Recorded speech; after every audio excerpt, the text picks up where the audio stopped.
Una nueva masacre pone a Israel en el centro de los cuestionamientos bajo el rótulo de un crimen de guerra, un nuevo crimen de guerra, en este caso contra una ONG creada por un chef español que es bastante célebre en el mundo y además de sus restaurantes creó una ONG para armar cocinas en las zonas en conflicto y poder generar alimentos y dar alimentación a los habitantes de zonas en conflictos para paliar el riesgo de la hambruna. Esa ONG había estado asistiendo con alimentos con sus cocinas en el sur de Israel, en las aldeas agrícolas y en los kibutzim, que fueron blanco del sanguinario pogromo que lanzó Hamás el 7 de octubre del año pasado, haciendo detonar este conflicto en marcha. Ahora la ONG estaba establecida en la franja de Gaza. Para moverse, todas las ONG tienen que pasar la información al ejército de Israel que está realizando la operación militar en ese territorio.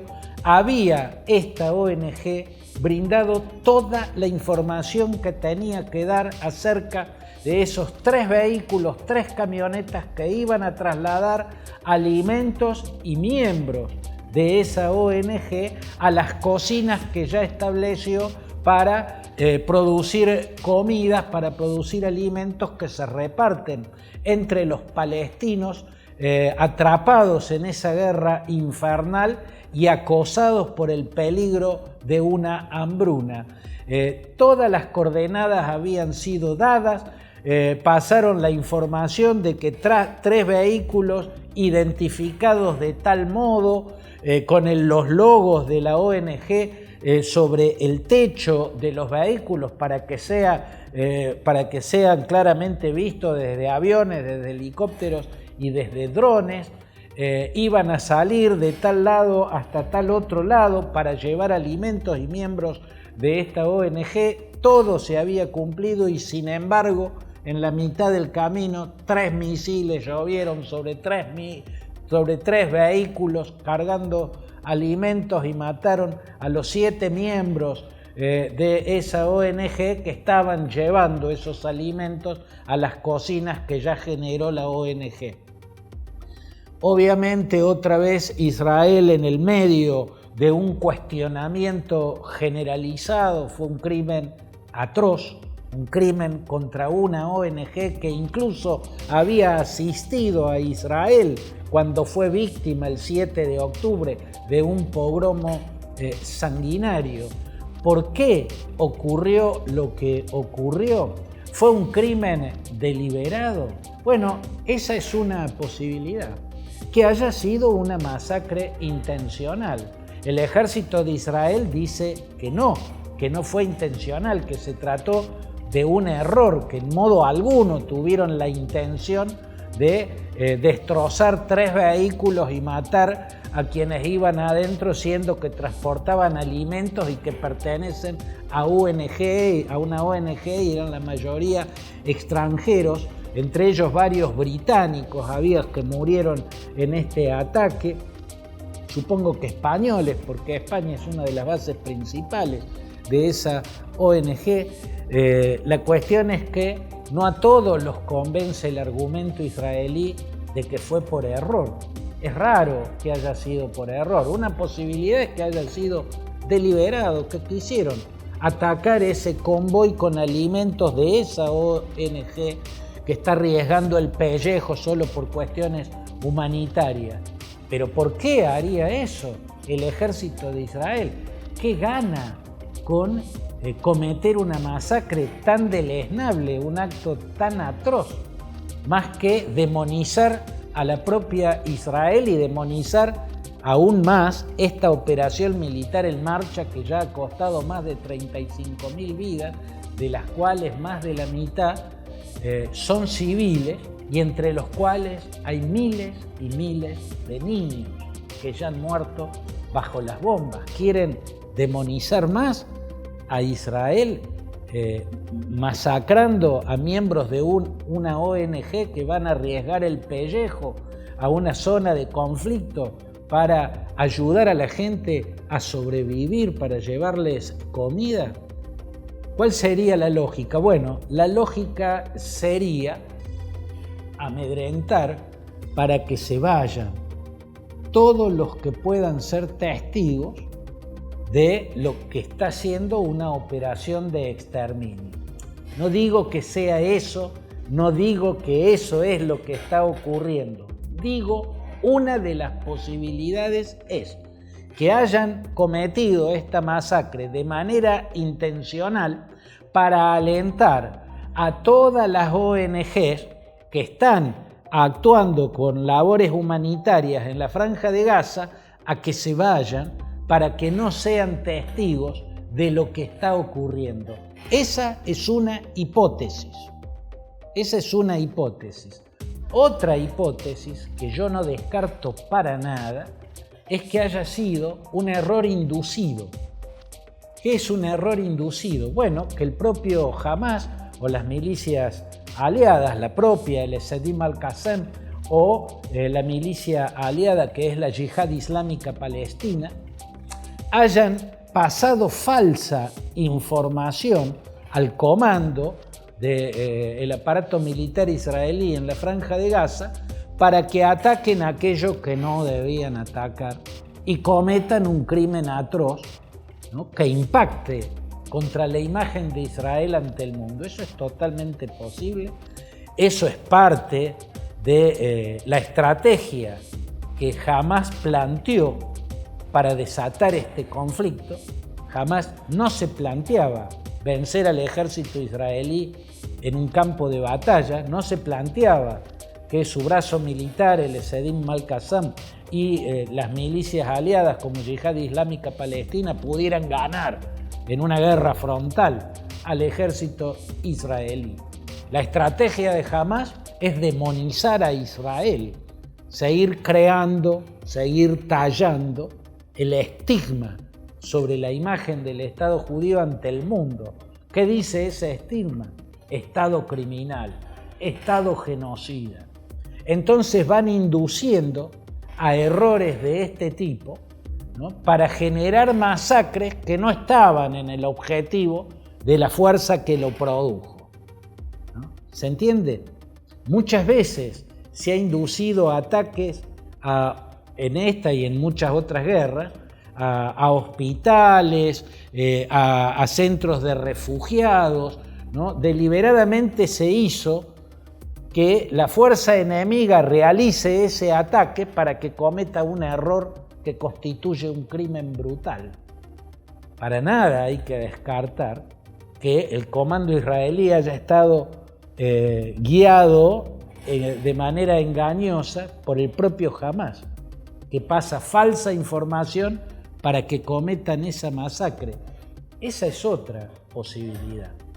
Los centros médicos siempre suelen ser blancos de ataques deliberados para producir masacres, para golpear donde más duele. Rusia en el 2022 atacó 2 veces en 72 horas el principal hospital de la ciudad de Jersón.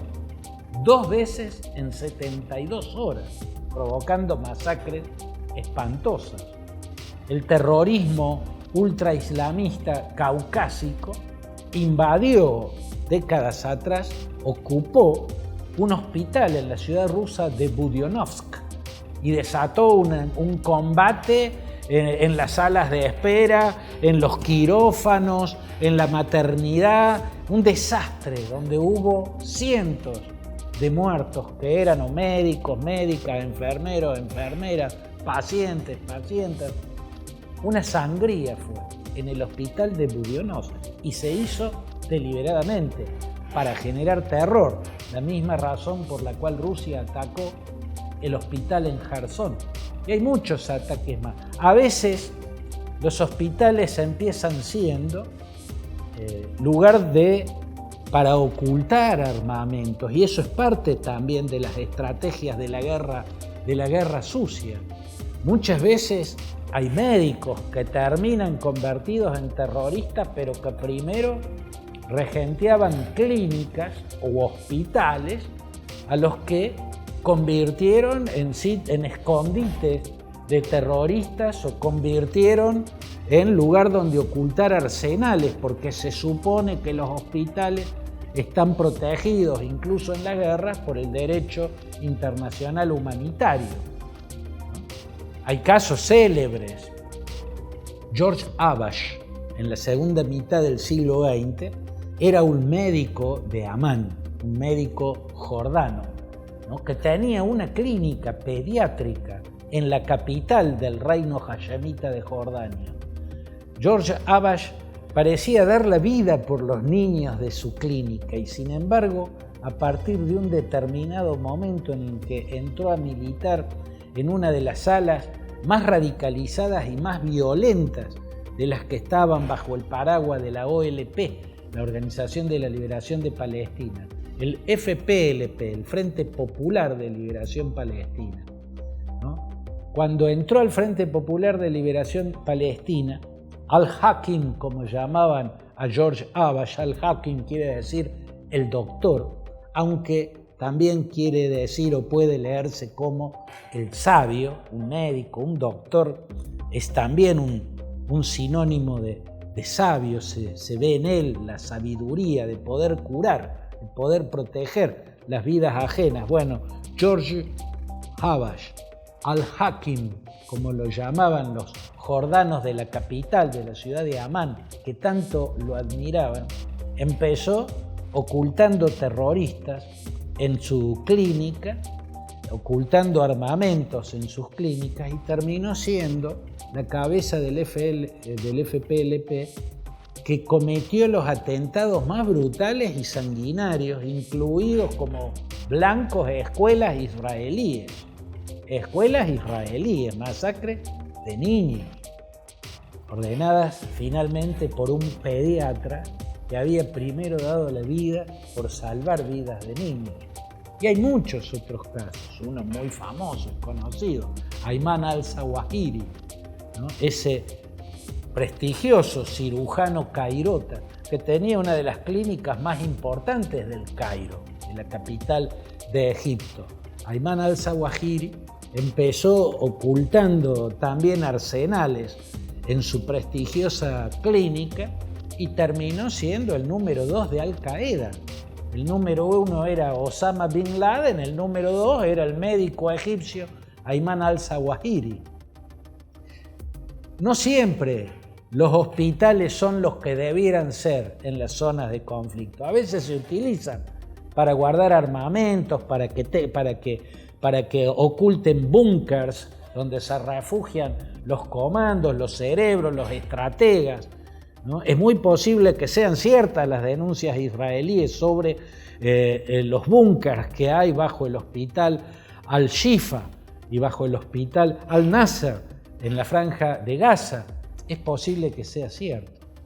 Ahí no tendría sentido que entren a hacer la guerra a un hospital si no tienen o una falsa información lo indujeron a cometer ese desastre, cosa que los aparatos de inteligencia de Hamás saben hacer y saben hacer muy bien, o que realmente tienen buena información, ¿no? Pero a veces también pueden cometer errores. En el 2006 hubo un ataque sobre 2 ambulancias de la Cruz Roja, no la Media Luna Roja, la Cruz Roja, en el sur del Líbano, ¿no?, en el medio de una de las constantes trifulcas entre israelíes y el Hezbollah libanés, la milicia chiita del Líbano, la organización terrorista del Líbano. Bueno, desde aviones F-16, aviones de combate, dispararon misiles que atravesaron el techo de las 2 ambulancias y dispararon deliberadamente porque las cruces que llevaban las ambulancias en el techo, como todas las ambulancias, mucho más la de la Cruz Roja Internacional, fueron lo que tomaron como mira los aviones F-16 para disparar. Apuntaron a las cruces y los misiles entraron exactamente donde se unen los dos brazos de la cruz, en el centro dieron. ¿Tenían falsa información o tenían la información correcta de que esas ambulancias de la Cruz Roja estaban transportando armamentos o terroristas o miembros del Hezbollah? No por decisión de la Cruz Roja Internacional, sino porque se pudieron apropiar de ella miembros de la milicia Hezbollah. En fin, todo puede ser, pero en todo caso, lo que a esta altura está totalmente fuera de discusión es que esta guerra está dañando a Israel en su imagen como ningún hecho en el pasado la dañó. Nadie debe haber dañado más la imagen de Israel, que no es un hecho menor, que el gobierno extremista que encabeza Benjamín Netanyahu. Nadie le ha causado un daño mayor. Por cierto, el pogromo sanguinario del 7 de octubre no podía quedar impune. En absoluto, no podía quedar impune. Pero una operación militar que parte de la suposición errónea de que haber sido víctima de una masacre inmensamente atroz y cruel habilita para ser victimario en gran escala, es un error absoluto. Lo que hizo Hamás el 7 de octubre del año pasado fue una brutalidad, una abyección, un acto de inmensa criminalidad imperdonable. Por haber hecho eso, todos los países árabes a esta hora tendrían que estar trabajando para que Hamás abandone el poder en la Franja de Gaza y no exista más.